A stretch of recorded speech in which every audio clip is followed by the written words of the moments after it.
श्री भक्त जनों, आज हम कथा सुनेंगे नारद जी ने शनिदेव को क्यों दी चुनौती। अद्भुत पौराणिक कथा। देवर्षि नारद तीनों लोकों में भ्रमण करने वाले महान ऋषि थे।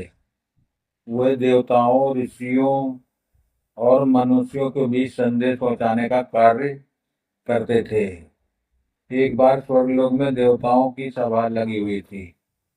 उस सभा में शनिदेव की महिमा का वर्णन हो रहा था।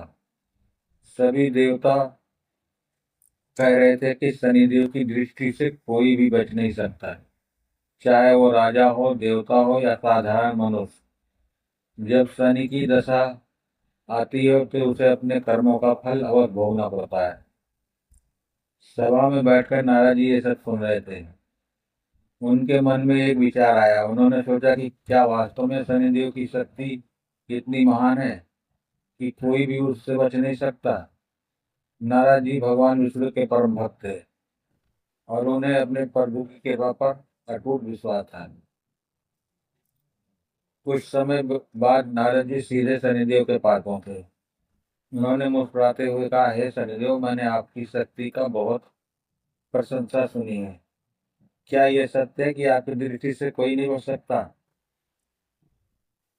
शनिदेव गंभीर स्वर में उत्तर दिया, देव ऋषि, मैं किसी को बिना कारण कष्ट नहीं देता। मैं केवल कर्मों का फल प्रदान करता हूँ। मेरी दृष्टि से देवता, दानव और मनुष्य सभी प्रभावित होते हैं। नारद जी ने कहा, यदि ऐसा है तो मैं आपको चुनौती देता हूँ। मैं भगवान विष्णु का भक्त हूँ।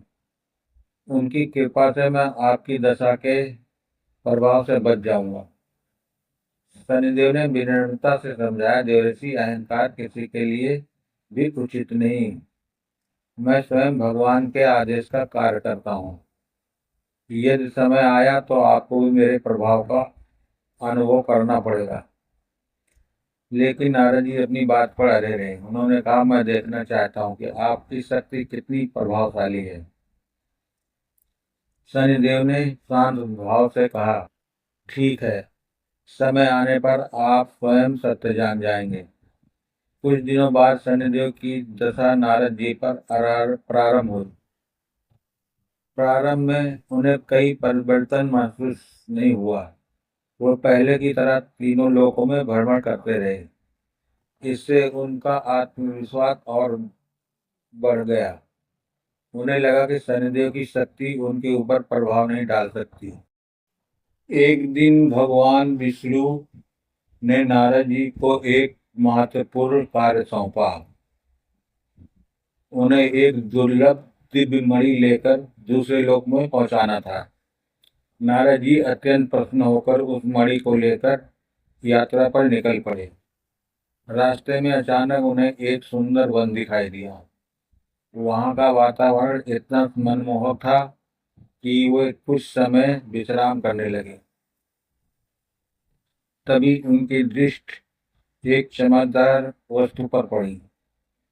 जैसे ही उन्होंने उसे उठाने का प्रयास किया, उनके हाथ से भगवान विष्णु की दी हुई दिव्य मणि कहीं गिर गई। नारद जी घबरा गए। उन्होंने पूरा वन छान मारा, लेकिन मणि कहीं नहीं मिली। अब उनके मन में चिंता और भय उत्पन्न होने लगा। पहली बार उन्हें महसूस हुआ कि कोई अदृश्य शक्ति उनके कार्य में बाधा डाल रही है। उन्हें ये नहीं पता था कि ये तो शनिदेव की लीला की शुरुआत मात्र थी। आगे उनके साथ ऐसा होने वाला था जिसकी उन्होंने कभी कल्पना भी नहीं की थी। दिव्य मणि खो जाने के कारण नारद जी अत्यंत चिंतित थे। वे बार बार भगवान विष्णु का स्मरण कर रहे थे, लेकिन मणि का कोई पता नहीं चल रहा था।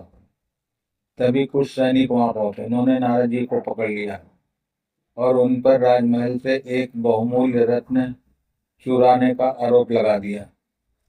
नारद जी ने बहुत समझाने का प्रयास किया कि वे निर्दोष हैं, लेकिन किसी ने उनकी बात नहीं मानी। उन्हें राजा के सामने प्रस्तुत किया गया। राजा ने परिस्थितियों को देखकर उन्हें दोषी मान लिया और कारागार में डालने का आदेश दिया। कारागार में बैठकर नारद जी गहरे चिंतन में डूब गए। उन्होंने सोचा, मैं तो भगवान का भक्त हूँ, फिर मेरे साथ ऐसा क्यों हो रहा है। तभी उन्हें संजीव की कही हुई बात याद आने लगी। कई दिनों तक कठिन परिस्थितियों का सामना करने के बाद नारद जी का अहंकार धीरे धीरे समाप्त होने लगा। वे समझ गए कि संसार में कोई भी इतना शक्तिशाली नहीं कि कर्म फल के नियम से ऊपर हो जाए। उसी समय शनिदेव उनके सामने प्रकट हुए। उन्होंने कहा, देवर्षि, क्या अब आपको मेरी शक्ति पर संदेह है। नारद जी ने विनम्र होकर उत्तर दिया, है शनिदेव, आज मैं समझ गया हूँ कि आप किसी को व्यर्थ कष्ट नहीं देते। आप तो केवल भगवान द्वारा स्थापित न्याय के नियमों का पालन करते हैं। शनिदेव मुस्कुराए और बोले, मेरा उद्देश्य आपको कष्ट देना नहीं था, मैं केवल आपका अहंकार दूर करना चाहता था। जो व्यक्ति अपनी शक्ति, ज्ञान व भक्ति का अपमान करता है, उसे सत्य का बोध कराना आवश्यक होता है। इतना कहते ही शनिदेव ने अपना प्रभाव समाप्त कर लिया। उसी क्षण राजा के को अपनी भूल का पता चला। खोई हुई दिव्य मणि भी चमत्कारिक रूप से मिल गई। राजा ने नारद जी से क्षमा मांगी और सम्मान पूर्वक उन्हें मुक्त कर दिया। नारद जी सीधे भगवान विष्णु के पास पहुंचे। उन्होंने सारी घटना सुनाई। भगवान विष्णु मुस्कुराए और बोले, नारद, भक्ति का अर्थ अहंकार नहीं बल्कि समर्पण है। जो स्वयं को सबसे बड़ा समझता है, वो सत्य से दूर हो जाता है। नारद जी ने हाथ जोड़कर कहा, प्रभु, आज मैंने एक महान शिक्षा प्राप्त की है। मैं शनिदेव के न्याय और महिमा को प्रणाम करता हूँ। उस दिन से नारद जी जहां भी जाते, लोगों को ये संदेश देते कि शनिदेव से डरना नहीं चाहिए, बल्कि अच्छे कर्म करने चाहिए। शनिदेव न्याय के देवता हैं और वो प्रत्येक प्राणी को उनके कर्मों के अनुसार फल प्रदान करते हैं। इस कथा से हमें शिक्षा मिलती है कि अहंकार चाहे ज्ञान का हो, शक्ति का हो या भक्ति का, उसका अंत निश्चित है। विनम्रता और सदकर्म ही जीवन का सफल बनाते हैं। तो भक्तों, ये थी शनिदेव और नारद मुनि जी की पावन कथा। ऐसे ही और पावन कथा सुनने के लिए हमारे चैनल पर बने रहें और हमारे चैनल को लाइक और सब्सक्राइब करें। अगर ये कथा आपको पसंद आई हो तो कमेंट करें। जय शनिदेव, जय नारद भगवान।